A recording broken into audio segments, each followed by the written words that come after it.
හරි ළමයි අපි අද ගම්පහ අධ්‍යාපන කලාපයේ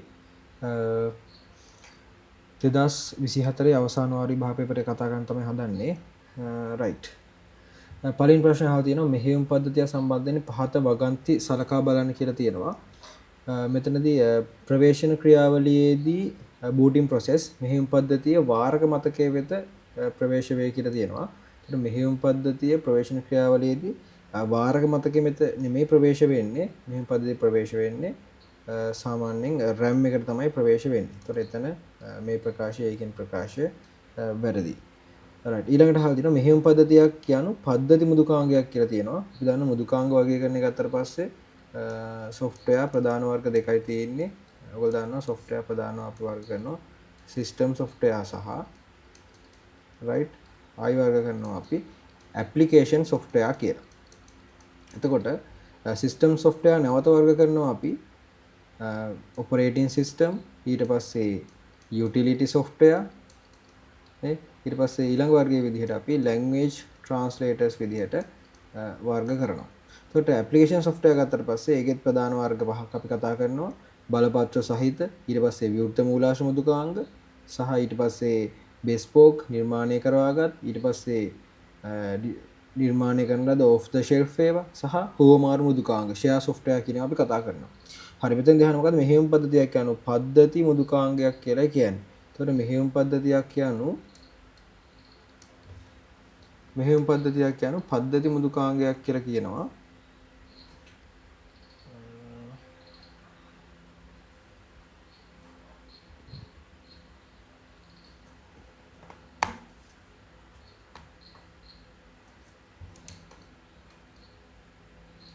හරි පොඩි වෙලාවක් දෙන්න වැඩ කරන්න තියෙනවා.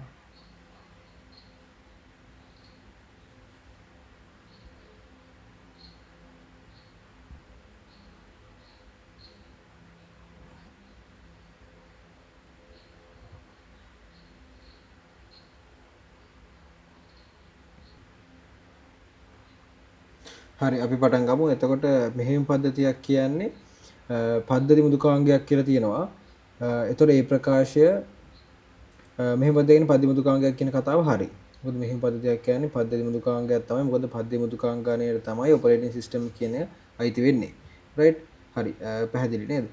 හරි අපි ඊළඟට බලමු. එතකොට B කියන ප්‍රකාශය දැනට හරි. C ටැබ් පරිගණකවල මෙහෙයුම් පද්ධති සසම්භාවී ප්‍රවේශ මතකයේ ආචාර්යනය කර ඇත. කොයිලාකත් RAM එකක ඔපරේටින් සිස්ටම් එකක් ස්ටෝර් කරලා තියන්න බෑ. මොකද RAM එක කියන්නේ අපි දන්නවා volatile memory එකක්. ඒ කියන්නේ නශ්‍ය මතකයක්. නශ්‍ය මතකයක අපිට ස්ටෝර් කරලා තියාගන්න බෑ ඔපරේටින් සිස්ටම් එක. ඒ නිසා ආන්සර් එක B පමණයි. දෙක තමයි ආන්සර් එක. හරි අපි පහළට යමු. පහත කවර ප්‍රකාශය නිවැරදි වේද කියලා අහනවා. ස්ථිරාංගයක් යනු සාමාන්‍යයෙන් පරිගණකයක නශ්‍ය නොවන මතකයේ කාවද්දන ලද පරිගණක ක්‍රමලේඛයක් කියලා කියනවා. ඒ කතාව හරි. ස්ථිරාංග කියන්නේ අපි දන්නවා පරිගණකයක් පළමු වරට ඔන් කරද්දී ඔන්නෙන්න ඕන පිළිවෙන ඔන්නෙන්න ඕන විදිහට අවශ්‍ය උපදෙස් ටික තැන්පත් වෙලා තියෙන ස්ථිරාංග විදිහට ROM chip එක කියන BIOS වැඩසටහන වගේ එකක් තමයි ස්ථිරාංගයට උදාහරණයක් වෙන්නේ. ඒතර මේ BIOS වැඩසටහනක් වගේ එකක් නැෂනල් මතකයේ තමයි දාලා තියෙන්නේ. මොකද නැත්නම් අපිට ඊළඟ පාර කම්පියුටර් එක ඔන් කරන්න වෙන්නේ නැහැ එකපාරක් ඔෆ් කරාට පස්සේ. ඒතර ඒකෙන් ප්‍රකාශය හරි. B ස්කෑන දාවකය එහෙම නැත්නම් යෙදුම් මෘදුකාංගය සඳහා උදාහරණයක්. ස්කෑන් ඩ්‍රයිව් එකක් කියන්නේ කවදාවත් යෙදුම් මෘදුකාංගයක් නෙමෙයි ඩ්‍රයිවර් සොෆ්ට්වෙයාර් එකක් කියන්නේ ඒකයි අයිති වෙන්නේ මෙන්න මේ කියන යුටිලිටි සොෆ්ට්වෙයාර් කියන ගණනේ තමයි ඩ්‍රයිවර් සොෆ්ට්වෙයාර් අයිති වෙන්නේ. ඒ නිසා මේක යෙදුම් මෘදුකාංගයක් නෙමෙයි. යෙදුම් මෘදුකාංග කියන්නේ අපි පරිගණකයට යම්කිසි කාර්යයක් ඉටු කර ගැනීම සඳහා පිටතින් ඉන්ස්ටෝල් කරන දේවල් සියල්ල තමයි යෙදුම් මෘදුකාංග වෙන්නේ. හරි. එතකොට ඊළඟ ප්‍රශ්නය අහනවා. ඊළඟ C කොටස Android යෙදුම් මෘදුකාංගයක් සඳහා උදාහරණයක් කියන Android කියන්නේ ඇත්තටම යෙදුම් මෘදුකාංග නෙමෙයි. Android කියන්නේ ඔපරේටින් සිස්ටම් එකක්. ඒ නිසා ඒ ප්‍රකාශයත් වැරදි. ආන්සර් එක A පමණයි 1. right ඊළඟ තුන්වෙනි ප්‍රශ්නේ අතීතයේ නිපැවි පරිගණක සම්බන්ධයෙන් පහත ප්‍රකාශ සලකා බලන්න කියලා කියනවා. රික්තක නලයේ පළමු පරම්පරාවේ පරිගණකවල භාවිතා කරන ලදී කියලා කියනවා. එතකොට රික්තක නලය පරම්පරාවකින් ගත්තොත් එහෙම අපි පරිගණකවල මේ දක්වා පරිණාමයේ වෙදී තිබ්බ තාක්ෂණ ගත්තොත් එහෙම ඉස්සෙල්ලම තිබ්බේ පළවෙනි පරම්පරාවේ තිබ්බේ වැකියුම් ටියුබ්. පළවෙනි පරම්පරාවේ පරිගණකවල තිබ්බේ වැකියුම් ටියුබ්. දෙවනි පරම්පරාවේ පරිගණකවල තිබ්බේ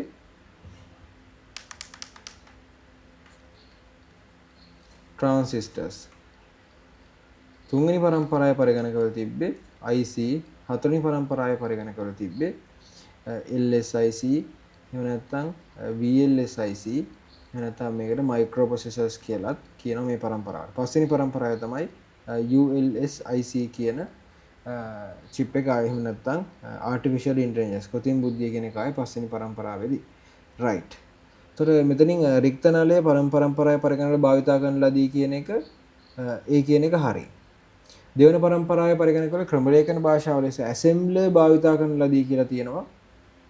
තොර ක්‍රමලේඛ භාෂාව ලෙස ඇසෙම්බලර් නෙමෙයි, ඇත්තනම් භාෂාවේ නම ඇසෙම්බලි. ඇසෙම්බලි තමයි භාෂාවේ නම. ඒ ඇසෙම්බලි භාෂාව යන්ත්‍ර භාෂාවට පරිවර්තනය කරන තමයි ඇසෙම්බලර් කියන පරිවර්තකය පාවිච්චි කරන්නේ. එතකොට ඇසෙම්බලර් කියලා කියන්නේ පරිවර්තකයක් මිසක් භාෂාවක් නෙමෙයි. ඒ නිසා මේ ප්‍රකාශය වැරදි. අනුකලිත පරිපත දෙවන පරම්පරාවේ පරිගණකවල භාවිත කරන ලදී කියලා කියනවා. අනුකලිත පරිපත තිබ්බේ තුන්වෙනි පරම්පරාවේ. ඒ නිසා මේ ප්‍රකාශයත් වැරදි. ඒතකොට ඒ පමණයි එතනත් ආන්සර් එක වෙන්නේ. right. හතරවෙනි ප්‍රකාශය බලමු. මතක කළමනාකරණ ඒකකය memory management unit MMU පිළිබඳ පහත ප්‍රකාශ සලකන්න කියලා කියනවා. මධ්‍ය සැකසුම් ඒකකයේ තුල ඇති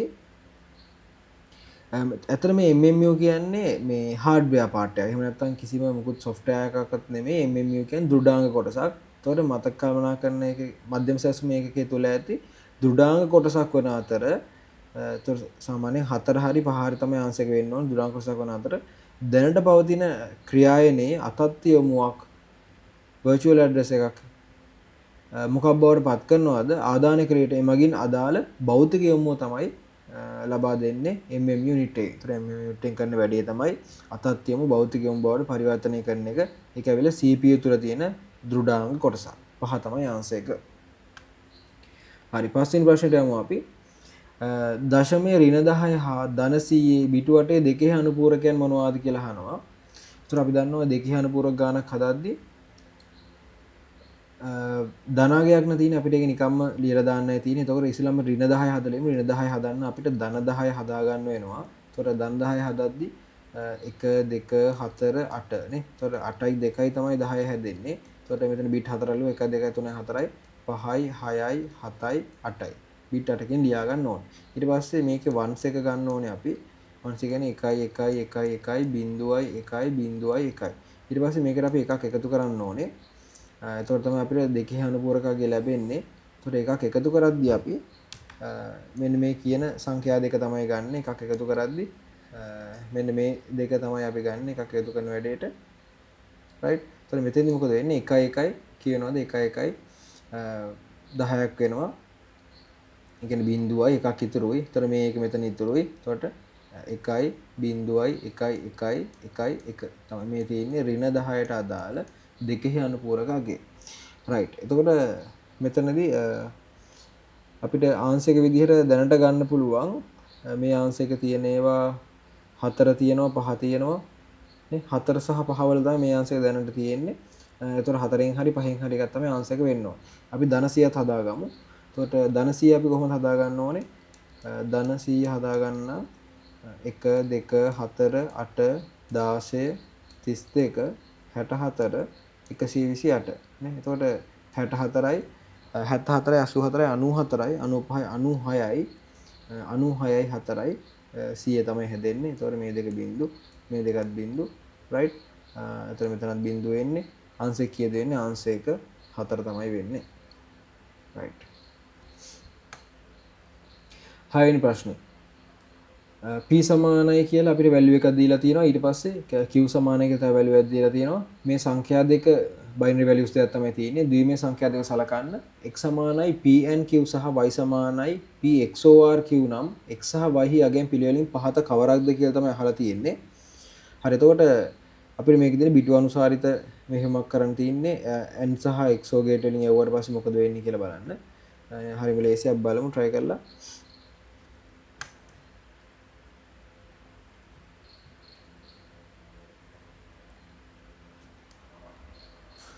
right. හරි අපි මෙතනින් ගමු p වල දිය දිනාගේ අපි ලියා ගමු p සමානයි 1.1.1.1.1 right එකේව හයක් තියෙනවා ඊට පස්සේ q සමානයි 1.1.0.0 එකේව 3යි බිඳුව කියන අගේ තමයි දීලා තියෙන්නේ pq වලදී right එතකොට ඉස්සෙල්ලාම අපිට කරන්නේ කියන්නේ මේ p සහ q and කරන්න කියලා තමයි කියන්නේ. එතකොට and මෙහෙමද ලක් කරන්න. එතකොට අපි දන්නවා and gate එකේ සරලව and gate එකේ තියරි එක වඩ පුළුවන් නම් මේ ගාන හදා ගන්න පුළුවන්. එතකොට and gate එකේ තියරි එක මොකද්ද? ආදාන සියල්ලම එක වුණොත් විතරයි ප්‍රතිදානය එක වෙන්නේ. හරි. එතකොට 1.1 ගියාම 0.11111 මෙතන 1.1.1යි නේ 1.0.0යි 1.0.0යි 0.1.1.1. එතකොට end කරාට පස්සේ ඕක තමයි ආන්සර් එක එන්න ඕනේ. දැන් මේ ආන්සර් එක තියෙන උත්තර ගත්තොත් එහෙම ඇත්තටම දෙක කියන එකේ විතරයි උත්තරේ තියෙන්නේ. අර ඒ වෙලාවේ පොඩ්ඩක් ඉතින් කපටි වෙලා වල උත්තරේ ගන්නත් පුළුවන්. අපි උනට XO එකත් හදමු. මේකම අපි XO වලට දාමු. XO වලදී මොකද වෙන්නේ? මම නිකම් XO කියලා ලියාගෙන උඩ දෙක තමයි අපි ගන්නෙ.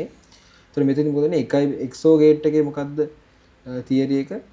XO ගේට් එක අතර පස්සේ මේකේ තියරි එක තමයි ආදාන දෙකක් තියෙන වෙලාවේදී සමාන ආදාන තියෙනවා නම් ඒ කියන්නේ 1 1 හරි 0 0 හරි තියෙනවා නම් සමාන ආදාන තියෙනවා නම් ආන්සර් එක 0යි වෙනස් ආදාන තියෙනවා නම් 1යි. ඕක තමයි වෙන්නේ. ඒතර වෙනස් ආදාන තියෙනවා මේ 1.1යි 1 1යි 0යි සමාන ආදාන තියෙන්නේ 1 1යි 0යි ඊට පස්සේ 1 1යි 0යි ඊට පස්සේ 1.0යි 1යි 1.0යි 1යි 0යි 1යි 1යි 1 1යි 0යි. ඕක තමයි එන්න ඕනේ. එතකොට 0යි 1ව 3යි 3යි 1 දෙක තමයි ආන්සර් එක වෙන්නේ. right අපි හත්වෙනි ප්‍රශ්නෙට යමු. දශමය 75.75ට තුල්‍ය වන නිවැරදි ද්විමේය සංඛ්‍යාව කුමක්ද කියලා අහනවා. right මේ ප්‍රශ්නේ හදන්න හරිම ලේසි. එතකොට දශමයගේ අපි ගන්නවා කීයද? 75.75ට තුල්‍ය වන දෙකේ පාදේ ද්විමයාගේ තමයි අහන්නේ. එතකොට මේනේ පූර්ණ සංඛ්‍යාව වෙනම ගන්න ඕනේ, දශම සංඛ්‍යාව වෙනම ගන්න ඕනේ. 75.75. එතකොට පූර්ණ සංඛ්‍යාව ගත්තොත් එහෙනම් පූර්ණ කොටස වෙනම හදා ගන්න ඕනේ, දශම කොටස වෙනම හදා ගන්න ඕනේ. 75 දෙන්නේ 1 2 4 8 16 32 64 නේ. එතකොට 64යි 64යි 10යි 32ක් වැඩි 64යි 10යි 74 74 80ක් වෙන ඒත් වැඩි 64යි 10යි කියන්නේ 74යි 74 එක 75යි right ඔහොම තමයි 75 හදාගන්නේ ඊට පස්සේ දශම 75 කියන කොටස අපි වෙනම හදා ගන්න ඕනේ එතකොට මෙතන දශම 75 ගන්නවා අපි දශම 75 මේක දෙකේ පදර හරවන්න ඕන නිසා දෙකෙන් තමයි ගුණ කරන්න ඕනේ 75 දෙකක් කීයද 150යි ඒ කියන්නේ 1.5යි බිඳුවයි මේ හැමදෙස්සෙම දශම ස්ථානයේ හැපැත්තෙන කොටස තමයි අපි ගුණ කරන්නේ 50 වරක් දෙක කීයද 100යි ඒ කියන්නේ 1.0.0යි මේ කොටස නැවත දෙකෙන් ගුණ කරයි කියලා තේරුමක් නැහැ බිඳුවම තමයි එන්නේ ඒ නිසා මෙතනින් ස්ටොප් කරනවා මේ අපි ගත්තාගේ ඔඩි ඉඳන් පහළ තමයි ලියන්නේ. ඒ කියන්නේ අපේ ෆයිනල් ආන්සර් එක වෙන්නේ 1.1.1.1 දෙකේ පාදේ. හරියට එතන මෙතන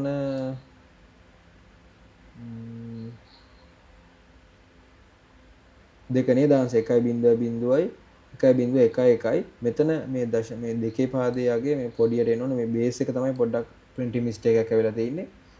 දෙක තමයි ආන්සර් එක වෙන්න ඕනේ. right හරි. පැහැදිලි නේද? අපි ඊළඟ ප්‍රශ්නට යමු.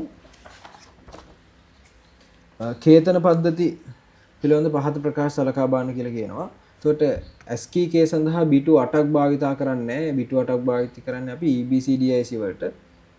එතකොට අපිට කෝඩින් සිස්ටම් කතා කරන්න තියෙන්නේ BCD කතා කරන්න තියෙනවා. ඊට පස්සේ ASCII කතා කරන්න තියෙනවා. ඊට පස්සේ EBCDIC කියලා එකක් තියෙනවා. ඊට පස්සේ Unicode කියලා එකක් තියෙනවා. මෙන්න මේ කේතන පද්ධති ගැන කතා කරද්දී BCD වල bit 4ක් තමයි පාවිච්චි කරන්නේ ASCII වල 7ක් පාවිච්චි කරන්නේ EBCDIC වල 8ක් පාවිච්චි කරන්නේ Unicode වල 16ක් පාවිච්චි කරන්නේ. ඒතකොට ASCII කේතන පද්ධති bit 8ක් පාවිච්චි කරන්නේ වැරදි. BCD කේසෙන් bit 4ක් පාවිච්චි කරා ඒක හරි. Unicode කේසෙන් bit 16ක් පාවිච්චි කරා ඒකත් හරි. එතකොට ආන්සර් එක 4 B හා C පමණයි. right පහක් දැක්කින කානෝ සිතියම් සලකන්න කියලා තියෙනවා. පහ තර්කන ප්‍රකාශ අතුරින් කවරක් ඉහත කානෝ සිද්ධියම සුළු කිරීම මගින් ලබා ගන්නා නිවැරදි ප්‍රතිඵලය නිරූපණය කරයිද කියලා අහනවා. ඒතර කානෝ සිද්ධියම ගත්තට පස්සේ මෙතන තියෙන ඔක්කොම මේ පොස් සොප් නෙමෙයි පොස් විදිහට ගත්තේ ඒවා. ඒ කියන්නේ ප්ලස් මාක් වලින් තමයි තියෙන්නේ. සෝරි සොප් විදිහට ගත්තේ ඒවා තියෙන්නේ පොස් නෙමෙයි සොප් ඒවා. ඒතර සොප් ප්‍රකාශයට ගන්න අපි එක ඒවා තමයි රවුම් කරන්න ඕනේ. එකේ කාණ්ඩ එක ඒවාෙන් තමයි කාණ්ඩ හදන්න ඕනේ. ඒතර මෙන්න එක කාණ්ඩයක් හැදුවා. මෙන්න මේ එකේ සෙට් එක දාලා තව කාණ්ඩයක් අපි හදාගත්තා. රයිට්.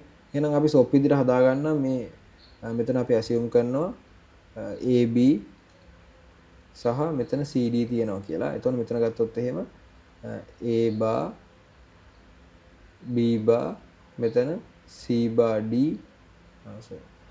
වැරදි C bar D නෙමෙයි A bar B මෙතන AB මෙතන A B bar right. මෙතන ගත්තොත් එහෙම C bar D bar මෙතන C bar D මෙතන CD මෙතන CD bar right. එතකොට මේ කාණ්ඩය ගත්තොත් එහෙම මේකේ පොදු පදයේ විදිහට අපිට තියෙන්නේ උඩින් තමයි ගන්න වෙන්නේ. මොකද පැත්තෙන් මේ එකකටවත් පොදු පද නැහැ. උඩින් තමයි ගන්න වෙන්නේ A bar B bar කියලා. එතකොට A bar B bar උඩින් පොදු පදය ගත්තා. ඊළඟ කාණ්ඩය ගත්තාට පස්සේ කියන්නේ මේ කාණ්ඩයේ පොදු පදය මොකද්ද? A bar B bar කියන තමයි මේකේ පොදු පදය. මේ කාණ්ඩයේ පොදු පදය ගත්තොත් එහෙම මේකේ පැත්තෙන් තියෙනවා CD මේ හැමෝටම ඉන්නවා. මෙයාටත් තියෙනවා CD, මෙයාටත් තියෙනවා CD, මෙයාටත් තියෙනවා CD, මෙයාටත් තියෙනවා. මේ හැමෝටම CD ඉන්නවා. හැබැයි උඩින් ගත්තොත් පොදු පදයක් නැහැ. ඒ නිසා මේකේ පොදු පදය CD. එතකොට ෆයිනල් ආන්සර් එක වෙන්නේ A bar B bar plus CD තමයි ෆයිනල් ආන්සර් එක වෙන්නේ. පහ තමයි ආන්සර් එක. රයිට්. පහත් දැක්කන තර්කන පරිපථය සලකන්න කියලා තියෙනවා. අපිට ඒතර දැක්ක ගමන් කියතයි මේ තනි ආදානයක් මේක යහන මොකක්ද නොදන්නා තාර්කික ద్వාර මොනවද කියලා යහන්නේ. අපිට දැක්ක ගමන් කියත හැකි මෙතන තියෙන්නේ මේ තනි ආදානයක් නිසා මේක අනිවාර්යයෙන් not gate එකක් කියලා අපිට කියත හැකියි. ඊට පස්සේ මෙතනින් මේ dot එක තියෙන නිසා මේක ඇවිල්ලා අනිවාර්යයෙන් මොන gate එකක් වෙන්න ඕනද? AND gate එකක් වෙන්න ඕනේ. ඊට පස්සේ මෙතන ගත්තොත් ඉතින් ප්ලස් එක තියෙන නිසා මේක ඇවිල්ලා O gate එකක් වෙන්න ඕනේ. ඊට පස්සේ මේ තියෙන එක පැත්තක output එක මේ තියෙන අනිත් පැත්තේ ආදානය වෙලා තියෙන එක. ඒ දෙන සම්බන්ධ වෙලා තියෙන ප්ලස් එකෙන් නිසා මෙතන තියෙන්නේ අනිවාර්යෙන් O gate එකක්. right. හරි. එතකොට G2 මගින් O ద్వාරයේද වැරදිනේ මේ ප්‍රකාශය වැරදි. G1 මගින් not ద్వාරයේද ඒක හරි.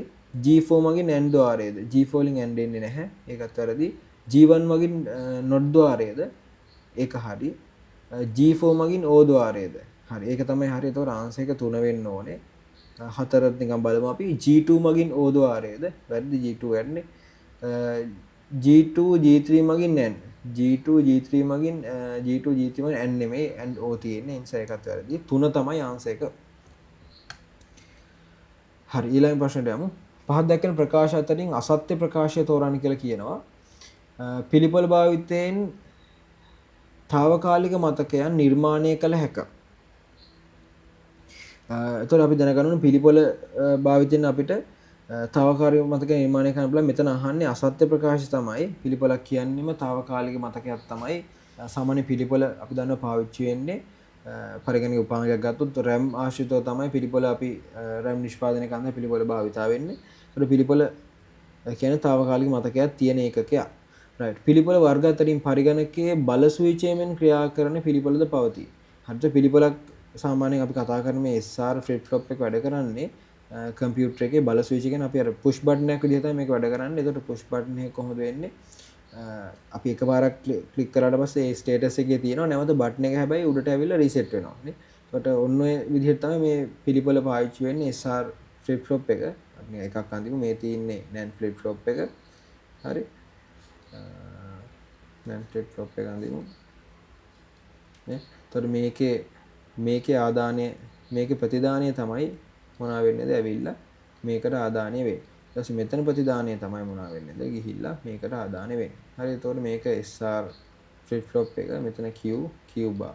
හරිද? එතකොට flip flop ගොඩක් අමාරු කාරණයක් නෙමෙයි. පොඩි මතක ඒකයක් තියෙන එකක් තමයි flip flop එකක් කියලා කියන්නේ.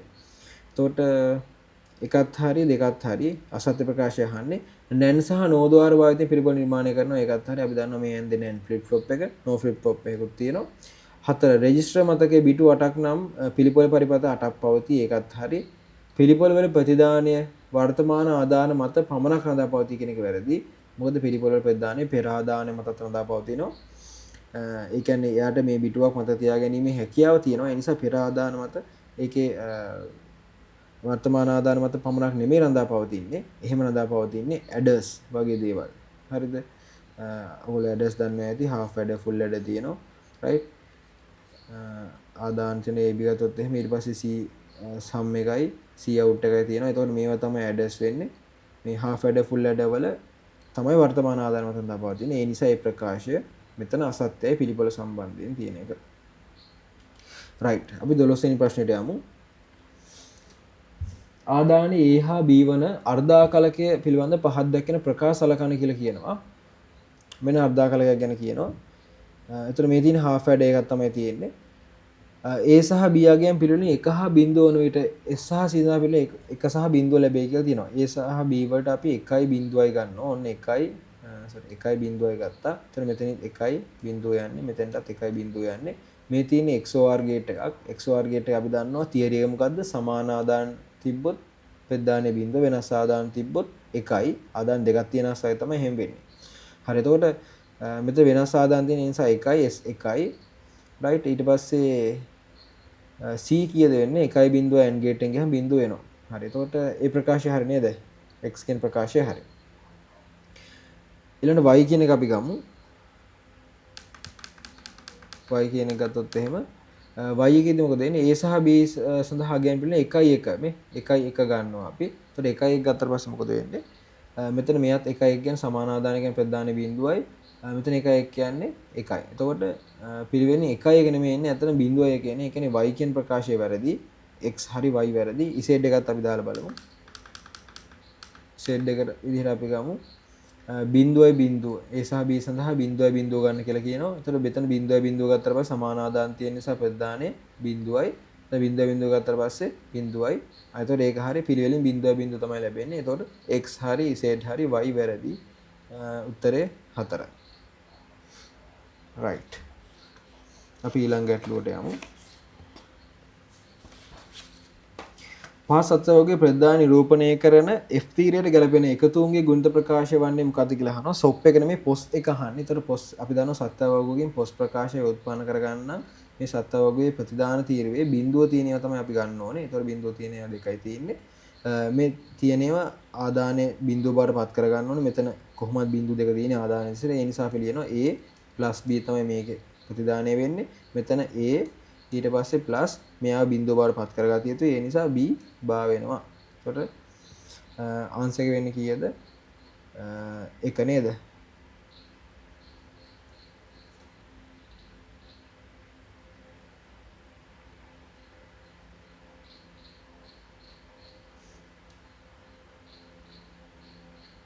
එක නෙමෙයි ආන්සර් එක වෙන්නේ 2 ආන්සර් එක වෙන්නේ 2 A + B A + B බා තමයි ආන්සර් එක වෙන්නේ. right පැහැදිලි. ඊළඟට පහත් ප්‍රකාශනයේ නිවැරදි වගන්තිය වන්නේ කුමක්ද කියලා අහනවා. ධාවනය වන ක්‍රමලේඛයක් ක්‍රියායනයක් ලෙස හැඳින්වේ කියලා කියනවා. එතකොට මේ ප්‍රකාශය හරි. අපි ක්‍රියායනයක් කියන්නේ ධාවන ක්‍රමලේඛයක් කියලා කියන්නත් පුළුවන්. නැත්නම් ඒක ක්‍රමලේඛ කොටසක් වෙන්නත් පුළුවන් ක්‍රියායනයක් වෙන්නේ. ප්‍රතිචාර කාලය anu කිසියම් ක්‍රියායනයක් ප්‍රතිචාර කාලය. ප්‍රතිචාර කාලය anu කිසියම් ක්‍රියායනයක් පළමු වට ක්‍රියාත්මක වීම සඳහා රැඳී සිටින කාලය. ඒත් ඇත්තට මෙන්න මේ කියන එකට මේ කිසියම් ක්‍රියායනයක් පළමු වට ක්‍රියාත්මක කිරීම සඳහා රැඳී සිටින කාලයට අපි කියන්නේ waiting time එක. ප්‍රතිචාර කාලය නෙමෙයි. ඒකට කියන්නේ අපි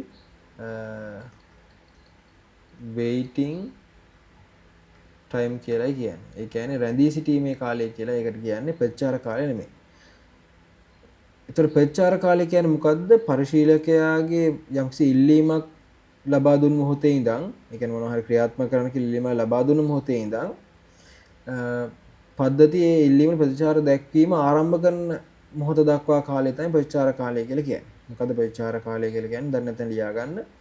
පරිශීලකයා විසින් යම්කිසි ක්‍රියායනයක් කරන්න කියලා ඉල්ලීම කරපු මොහොතේ ඉඳන් ඒ ක්‍රියායනය ආරම්භ කිරීම දක්වා කාලය නේ. ඔයා උදාහරණයක් විදිහට ඔයා කියනවා යම්කිසි ડોකියුමන්ට් එකක් print කරන්න කියලා. එතකොට ඒ print කරන්න කියන request එක මත ඒ අදාළ ක්‍රියායනය ආරම්භ කරන්න පටන් ගන්න මොහොත දක්වා කාලය තමයි ඒක ඒ request එකට අදාළ යම්කිසි action එකක් ගන්න කාලය තමයි ප්‍රතිචාර ගන්න යන කාලය තමයි ප්‍රතිචාර කාලය කියලා කියන්නේ.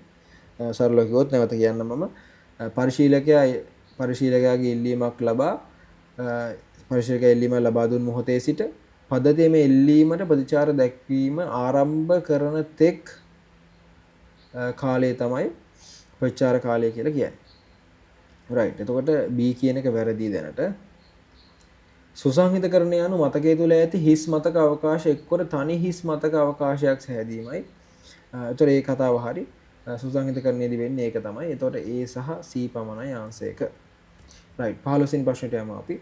පහත ප්‍රකාශ අතරින් නිවැරදි වගන්තිය වන්නේ කුමක්ද කියලා අහනවා. යාබද විභාජනය මගින් බාහිර ඛණ්ඩනීකරණයක් ඇති වේ කියලා කියනවා. මොකද්ද යාබද විභාජනය කියලා කියන්නේ? අපි දන්නවා විභාජන ආකාර තුනයි තියෙන්නේ. යාබද විභාජනය, සබැඳ විභාජනය සහ සූචක විභාජනය. ඒතර යාබද විභාජනය මොකක්ද වෙන්නේ? මේ අපි සාමාන්‍යයෙන් අඳුත් එහෙම hard disk එකක මේ sectors තියෙනවා. මේ sectors වල එක ළඟ කැටිති වල නම් දත්ත තැන්පත් වෙලා තියෙන්නේ. අපි ඒකට කියනවා මොන විභාජනය කියලාද? යාබද විභාජනය කියලා කියනවා. මේ තියෙන කැටිති කියලා හිතන්න. එතකොට මේක ඇවිල්ලා යාබද විභාජනය. මෙදින මෙන්න මෙතනක් තියෙනවා දත්තයක් තැන්පත් වෙලා නේ. මෙන්න මෙතන මේකේ තියෙනවා. මේක ඇවිල්ලා එක ෆයිල් එකක්. හරි. ඊට පස්සේ ආයි මෙතනයි තියෙනවා. එතකොට මේක ඇවිල්ලා තව ෆයිල් එකක්. නේ. මේක ඇවිල්ලා තව ෆයිල් එකක්. ඔන්න ඔය විදිහට ඊට පස්සේ මේ ෆයිල් දෙක අතහැරලා තව මෙතන තියෙනවා. ඊළඟ ෆයිල් එක. එතකොට මේ යාබද විභාජනයේ තියෙන අවාසි තමයි ඔයාලට ෆයිල් එක විශාල කරද්දි හිතන්නකෝ මේක ඇවිල්ලා ෆයිල් B කියලා. මේ ෆයිල් B එක විශාල කරද්දි ඔයාලට කැටිති දෙකක ඉඩ විතරයි මෙතන තියෙන්නේ. එතකොට වෙන තැනකට සම්පූර්ණයෙන් මේක shift කරන්න වෙනවා. එතකොට මේ කැටිති අතර ඇතිවන ඉඩට තමයි අපි කියන්නේ බාහිර ඛණ්ඩනීකරණයක් කියලා. එතකොට ඛණ්ඩනීකරණයක අතර පස්සේ ප්‍රධාන ආකාර දෙකයි තියෙන. එකක් අභ්‍යන්තර ඛණ්ඩනීකරණය. මම කැටිති මෙහෙම අඳින්නම්. හරි. මේ තියෙන කැටිති කියලා හිතන්න. right. මේ තියෙන කැටිති sectors set එකක් කියන්නේ දුර තැටියේ දත තැන්පත් වෙන එක කොටසක් තමයි set එකක් කියලා කියන්නේ. මේ set එකේ ධාරිතාව අපි දන්නවා 512යි බයිට් තමයි වෙන්නේ ගොඩක්. ඒලා 512 4097 අතර යනවා. සාමාන්‍යයෙන් අපි ගන්නෙ 512යි කියලා. හිතන්න මේ අපිට ෆයිල් එකක් තැන්පත් කරන්න මේ පළවෙනි sectors දෙකම සහ තවත් මේ set එකෙන් කොටසක් ගියා කියලා. එතකොට මෙන්න මේ sectors මෙන්න මේ ප්‍රමාණය තමයි සම්පූර්ණ ෆයිල් එකේ ප්‍රමාණය. ඒ කියන ෆයිල් එක. එතකොට මේ තුන්වෙනි sector එකෙන් මෙන්න මේ කියන කොටස ඉතුරුයි. තුන්වෙනි sector එකෙන් මෙන්න මේ කියන කොටස ඉතුරුයි. එතකොට මේ sector එකක් ඇතුලේ මෙන්න මේ කියන sector එකෙන් එක කොටසක් ඉතුරු වෙච්ච නිසා මෙතන වෙලා තියෙන්නේ අභ්‍යන්තර ඛණ්ඩනීකරණයක්. ඊට පස්සේ මේ sectors අතර මෙතනත් ෆයිල් එකක් තියෙනවා කියලා හිතන්නකෝ. මෙතනත් ෆයිල් එකක් තියෙනවා. එතකොට මෙන්න මේ ෆයිල් එකයි මේ ෆයිල් එකයි අතර මෙතන ඉඩක් ඉතුරු වෙලා තියෙනවානේ. මෙන්න මේ ඉතුරු වෙලා තියෙන ඉඩ නිසා අපි මේ කියනවා බාහිර ඛණ්ඩනීකරණයක් තමයි මෙතන ඇති වෙලා තියෙන්නේ. මේ sectors අතර ඉතුරු වෙලා තියෙනවා නම් බාහිර ඛණ්ඩනීකරණයක්. එහෙම නැත්නම් sector එක ඇතුලේ ඉඩ ඉතුරු වෙලා තියෙනවා නම් අභ්‍යන්තර ඛණ්ඩනීකරණයක්. හරි. එතකොට මෙතන අහන්නේ යාබද විභාජනයෙන් බාහිර ඛණ්ඩනයක් ඇති වේ. ඒ කතාව හරි. බාහිර ඛණ්ඩනීකරණයක් ඇති වෙනවා අනිවාර්යයෙන් යාබද විභාජනයේ. B කියන එක ගොනුවක ප්‍රමාණය වර්ධනය කිරීමට සීමාවන් පැවතීම සබැඳි විභාජන දුර්වලතාවය නෙමෙයි. අතන මේක සබැඳිය කියන්නේ මේ දුර්වලතාවය යාබද එකේ තමයි දුර්වලතාවය තියෙන්නේ. ගොනුව ප්‍රමාණය වර්ධනය කරන්න සීමාවන් තියෙනවා. මොකද මෙතන ඉතුරුලා තියෙන තව sectors දෙකයි. මේ ෆයිල් එක ලොකු වෙනවා නම් තව expand වෙනවා නම්. එතකොට B වැරදි, A හරි, B වැරදි. සූචක විභාජනයේදී දත තැන්පත් වී ඇති ස්ථාන හඳුනා ගැනීම සඳහා සූචක වග්ගුව පාවිච්චි කරනවා. ඒ කතාව හරි. සූචක විභාජනයේ තියෙන සූචක වග්ගුව. හරි. එතකොට A සහ C පමණයි කියලා උත්තරයක් තියෙනවා. තුන තමයි ආන්සර් එක. A සහ C පමණයි. right. අපි 16 වෙනි ප්‍රශ්නෙට යමු. සත්ක්‍රියායන සංක්‍රාය සටහන අනුව ධාවන තත්ත්වයේ පවතින ක්‍රියායනයක් අවහිර තත්ත්වයට මාරු වීම සඳහා බලපාන හේතුවක් විය හැක්කේ මොකක්ද කියලා අහනවා. එතකොට ක්‍රියායන හතේ තත්ත්ව සංක්‍රායන සටහන ගැන තමයි මේ කතා කරන්නේ. එතන මේක සාමාන්‍යයෙන් අපිට කලින් ඉඳගමු කටුවට. මෙතින් නව අවස්ථාව ඊට පස්සේ සූදානම් රැඳී සිටින තත්ත්වයේ තියෙනවා නේ. ඊට පස්සේ මෙතනින් මෙයා යනවා මොන අවස්ථාවද? ධාවන තත්ත්වයට යනවා. ඊට පස්සේ ධාවන තත්ත්වයෙන් මේ අවසන් වෙන්න පුළුවන්. එහෙම නැත්නම් මෙයා බ්ලොක් වෙන්න පුළුවන්.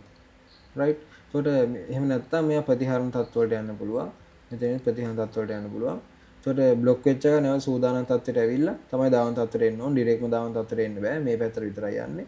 එතකොට ධාවන තත්ත්වයේ තියෙන ක්‍රියායන බ්ලොක් අවස්ථාවට එන්න නේ. අවහිර තත්ත්වයට ධාවන තත්ත්වයේ තියෙන ක්‍රියායන අවහිර තත්ත්වයට එන්න හේතුවක් විය හැකියි මොකද්ද කියලා යහන්නේ. එතකොට ප්‍රධානම හේතුව මෙතන අපි දන්නවා ආදාන ප්‍රදාන බලාපොරොත්තු වෙන IO පොරොත්තුවක් තමයි තියෙන්නේ. IO පොරොත්තුව.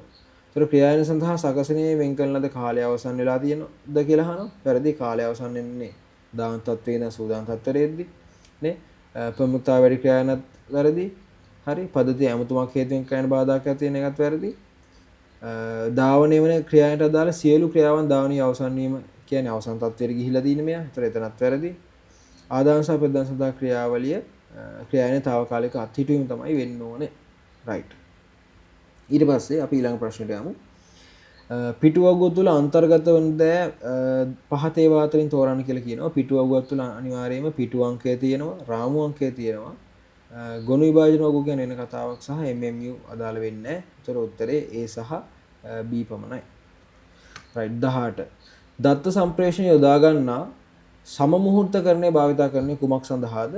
සමමුහූර්තකරණය කියලා කියන්නේ යවන්නා සහ ලබන්නා එකම කාල ගණකයේ සින්ක්‍රොනයිසේෂන් මේකේ ඉංග්‍රීසි වචනේ. එතකොට සින්ක්‍රොනයිසේෂන් කියන්නේ යවන්නා සහ ලබන්නා එකම කාල ගණකයේ තියාගන්න එකට අපි කියනවා සම්මුහූර්තකරණය. එතකොට මේකේ ආන්සර් ගත්තොත් එහෙම දත්ත ප්‍රවාහ උපකරණ දෙකද නිවැරදි දත්ත සම්ප්‍රේෂණය සහතික කරන්න සම්මුහූර්තකරණයෙන් තමයි. මොකද මේ දෙන්නම මෙයා දත්ත යවන්න සූදානම් වෙලා ඉන්න ඕනේ. සෙන්ඩර් කියන එක්කෙනා දත්ත යවන්න සූදානම් වෙලා ඉන්න ඕනේ. රිසීවර් දත්ත රිසීව් කරගන්න සූදානම් වෙලා ඉන්න ඕනේ. මේ දෙන්න එකම කාල ගණකයක ඉන්න ඕනේ. එතකොට තමයි දත්ත හුමාරු කරගන්න පුළුවන්. රයිට්. එතකොට B දත්ත සම්ප්‍රේෂණයේදී දත්ත වෙනස් කර ඇති බව හඳුනා ගන්න පාවිච්චි කරන්නේ. ඒකට අපි පාවිච්චි කරනවා මේ ඩිජිටල් සිග්නේචර්, පැඩ් චෙක් වගේ ක්‍රම පාවිච්චි කරනවා. ඒ නිසා මේක වැරදි. C අංකීය සංඥා බෙසම් සංඥාවල පරිවර්තනය කරන ක්‍රියාවට අපි කියන්නේ මොඩියුලේෂන් කියලා. ඒතකොට ඒකත් මෙතන වැරදි. ඒ සඳහා පමණයි සම්මුහූර්තකරණය භාවිත කරන්නේ කුමක් සඳහාද කියන එක හරි. ඒ සඳහා පමණි.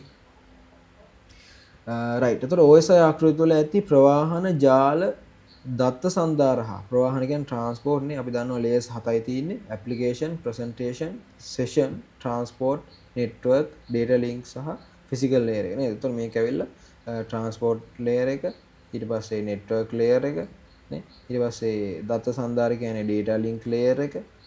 හරි. ඊට පස්සේ භෞතික ස්තරය කියන්නේ ෆිසිකල් ලේයර් එක.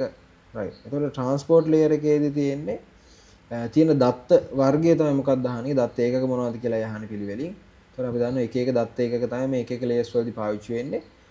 එතකොට මේව නැති ඔයගොල්ලෝ පාඩම් කරගන්න ඕනේ. එතකොට හරි උත්තරේ තමයි ට්‍රාන්ස්පෝර්ට් ලේයර් එකේ තියෙන්නේ සෙග්මන්ට්ස්, ඊට පස්සේ නෙට්වර්ක් ලේයර් එකේ තියෙන පැකට් සහ ඩේටා ලින්ක් ලේයර් එකේ තියෙන ෆ්‍රේම්, ඊට පස්සේ ෆිසිකල් ලේයර් එකේ තියෙන බිට්. තුන තමයි ආන්සර් එක. රයිට්. අපි 20 වෙනි ප්‍රශ්නෙට යමු. එක්තරා ජාලයක ජාල ලිපිනය 192යි 122යි 64යි 64 මේ CID අංකනේ දීලා තියෙන 26යි කියලා පහක් වේ කියලා කියනවා. පහක් දෙකනේ මෙම ජාලය තුළට පැමිණෙන විවිධ දත්ත පැකට් වල IP ලිපිනයන්නේ. එම දත්ත පැකට් අතරින් ජාලය තුළට යමු නොවන දත්ත පැකට් වන්නේ මොකක්ද කියලා අහනවා. ඒතර අපි ඉස්සෙල්ලා මෙතන දීලා තියෙන්නේ මෙතන බලන්න හොඳට කියලා මේ ජාල ලිපිනය තමයි දීලා තියෙන්නේ.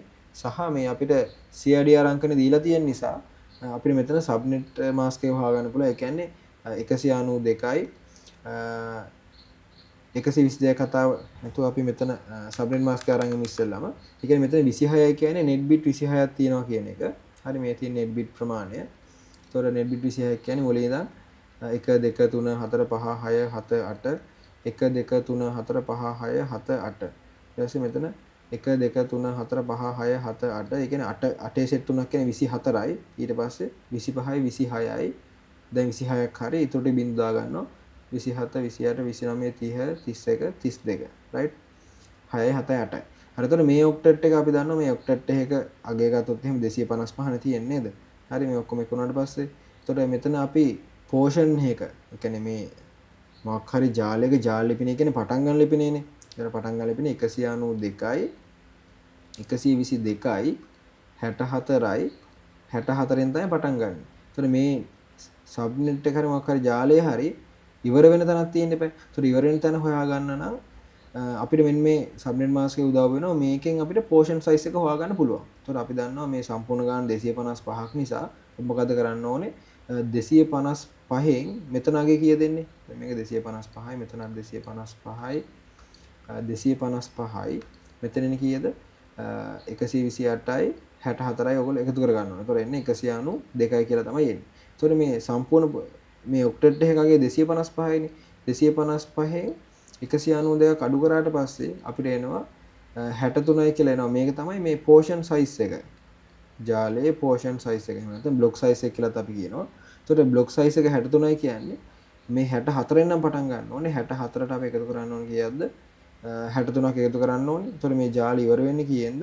127න් තමයි ඉවර වෙන්නේ. එතකොට මෙන්න මේ 127න් ඉවර වෙන ජාලය 127ත් මේ 64ත් 127ත් අතර තියෙන ඕනම IP එකක් මේ ජාලයට අයිති එකක්. එහෙම නැති ඒවා තමයි මේකේ ජාලයට යොමු නොවන දත්ත පැකට්ටු වෙන්න ඕනේ. දැන් බලන්න මේකේ තියෙන 72. 72 කියන්නේ 64ට වැඩිය 130ට අඩුයි. ඊට පස්සේ 93 කියන්නේත් එහෙමයි. මෙතන 84 කියන්නේත් එහෙමයි. 100 කියන්නේත් එහෙමයි. නමුත් 51 කියන්නේ 64ට වඩා අඩුයි. ඒ නිසා ආන්සර් එක 3 තමයි වෙන්නේ. ජාලයට යොමු නොවන එක මෙන්න මේ පිළිපිනේ තමයි යොමු නොවන එක. රයිට්. 21.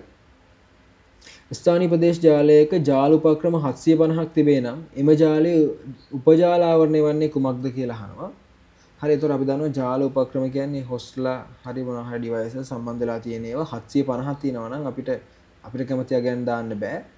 අපි හොයා ගන්න ඕනේ 750ට ආසන්නතම වැඩිම දෙකේ බලය අගේ හොයා ගන්න ඕනේ. එතකොට 750 ආසන්න වැඩිම දෙකේ බලය අගේ 1024යි. ඒ කියන්නේ දෙකේ බල වලින් ගත්තොත් 2 වෙනි බලයක්.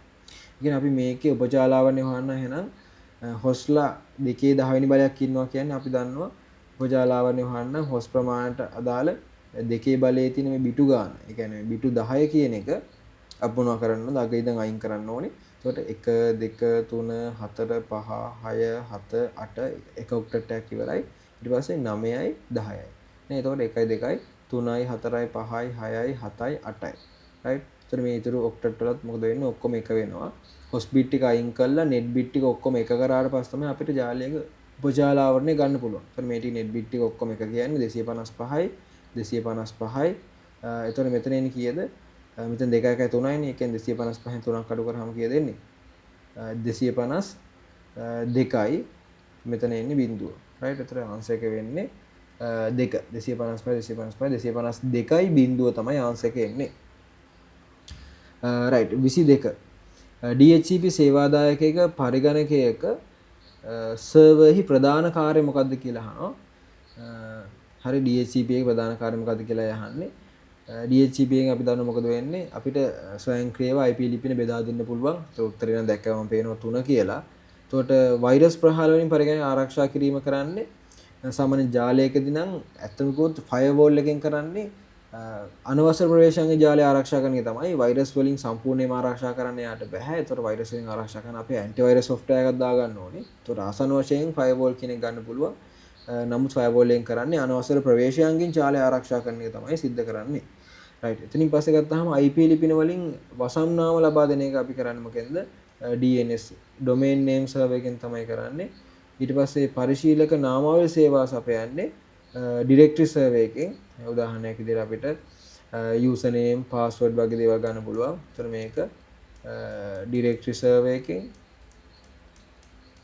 පරිශීලකයන් අතර අන්තර්ජාල සම්බන්ධතාවයේ හවුලකට බුත් විදින් සැලසීම කියන්නේ එකම අන්තර්ජාල සම්බන්ධතාවයේ හැමෝ අතරෙම සමසේ බෙදා හරින්න අපිට උදව් වෙන්නේ proxy server එක.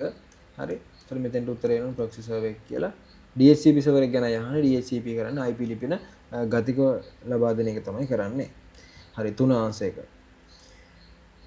රයිට්. 23 වෙනි ප්‍රශ්නේ මුතුකාංග සංවර්ධන ක්‍රියාවලි software development process පිරික්සුම් ක්‍රියාවලිය පටිපාටි වඩාත් හොඳ විස්තර කියන්නේ පහක් දැකෙන කවරක් මගින්ද කියලා අහනවා. ඒතර අපි දන්නවා software එකක් develop කරද්දී ප්‍රධාන SDLC එකේ පියවරවල එක පියවරක් තමයි testing කියලා කියන්නේ.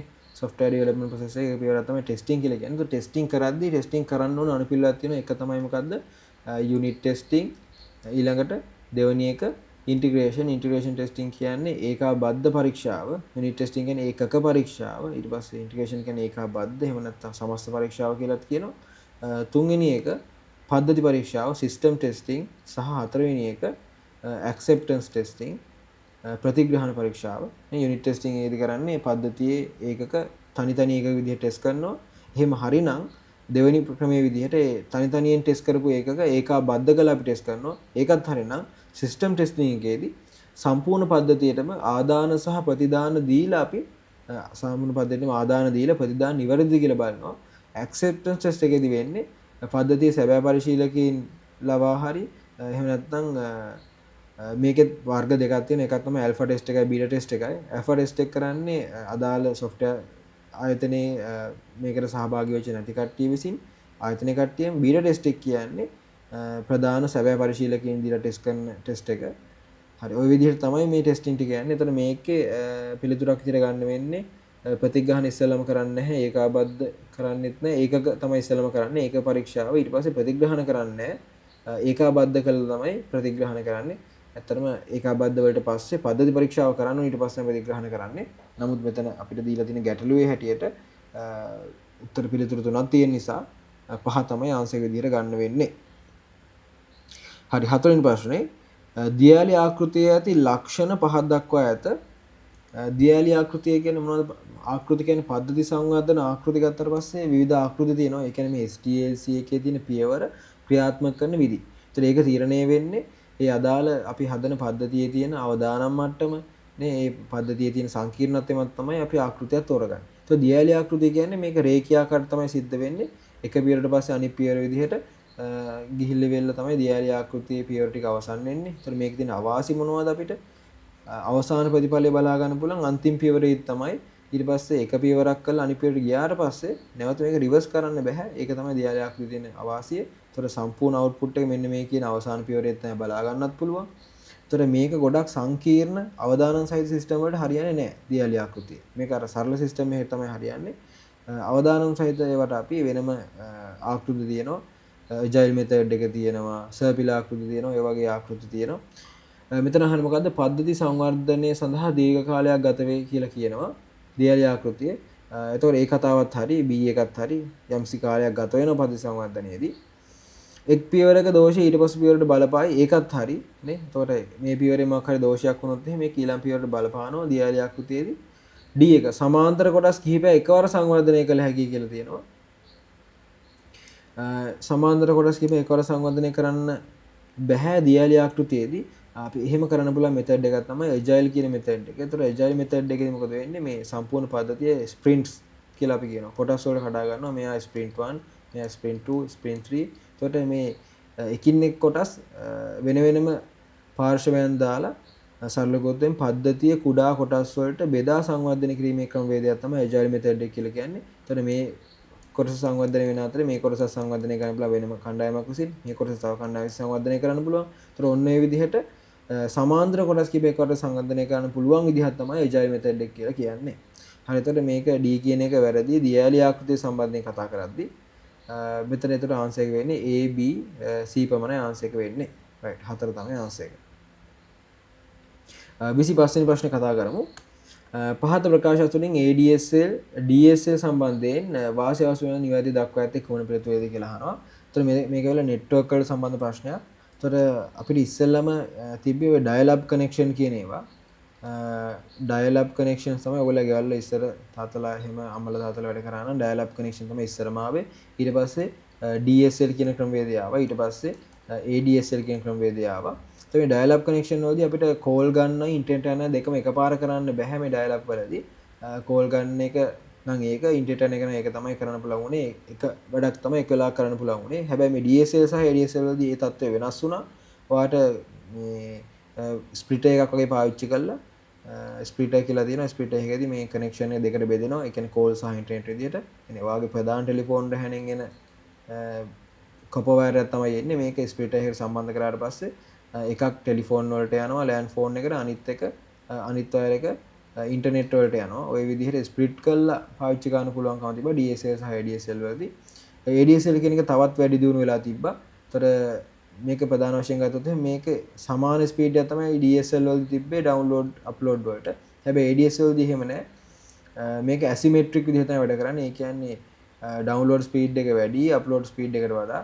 හරි ඒ නිසා මේ DSL වලට වඩා සරලවම ගුණාත්මක බව වැඩි ADSL වල. ඊට පස්සේ තමයි ඔය ෆයිබර් කියන තාක්ෂණය ආවේ. දැන්ට ලෝකයේ තියෙන වේගවත්ම ක්‍රමවේදය ෆයිබර් හරහා දත සංනිවේදනය කරන එක. එතකොට මේ DSL ADSL dial up connection වලදී කොපර් වයර්ස් තමයි පාවිච්චි කරේ. හැබැයි ෆයිබර් වලදී ෆයිබර් වයර් එකක් ඒ කියන්නේ වීදුරු කුඩා සිහින් වීදුරු නලයක් තමයි පාවිච්චි කරන්නේ අපි. හරි මෙතෙන්දී අහන්නේ මොකද්ද DSL එකවර හානියකින් තොරව දත සම්ප්‍රේෂණය කරන්න පුළුවන්. ඒක ගැටලුවක් නෑ එහෙම කරන්න පුළුවන්. ADSL සම්බන්ධතාවය සාමාන්‍ය මිලට ලබාගත නොහැක කියන එක වැරදි. සාමාන්‍ය මිලට වඩා ලබාගත නොහැකි වෙන්නේ ෆයිබර් කනෙක්ෂන් එක. ෆයිබර් තමයි ටිකක් මිලෙන් අධික වෙන්නේ. DSL ADSL කියන්නේ සාමාන්‍ය මිලට ලබා ගන්න පුළුවන් ඒවා. එතකොට මේ ප්‍රකාශය වැරදි. ADSL සම්බන්ධතාවය දෝෂ නිරාකරණය මෙන්ම වින්‍යාසගත කිරීම පහසුවෙන් කරන්න පුළුවන්. එයාට ඒ වැඩ කරගන්න පුළුවන්. තියෙන errors හදාගෙන පහසුවෙන් data සම්ප්‍රේෂණය කරන්න පුළුවන්. ADSL සම්බන්ධතාවය මගින් වේගවත් අන්තර්ජාල සම්බන්ධතාවය මගින් වේගවත් ප්‍රවාහන අන්තර්ගත ප්‍රවේශයක් ලබා ගන්න පුළුවන්. ඒතර ඒ කතාව හරි. එතකොට ACD තමයි ආන්සර් එක වෙන්න ඕනේ. ආන්සර් එක 3. රයිට් අපි එතකොට මේ MCQ පේපර් එකේ part 1 එක විදිහට මේ පළවෙනි MCQ 25 කතා කරා. part 2 කියන කොටසෙන් ඊළඟ MCQ 25 අපි අරන් එන්නම්.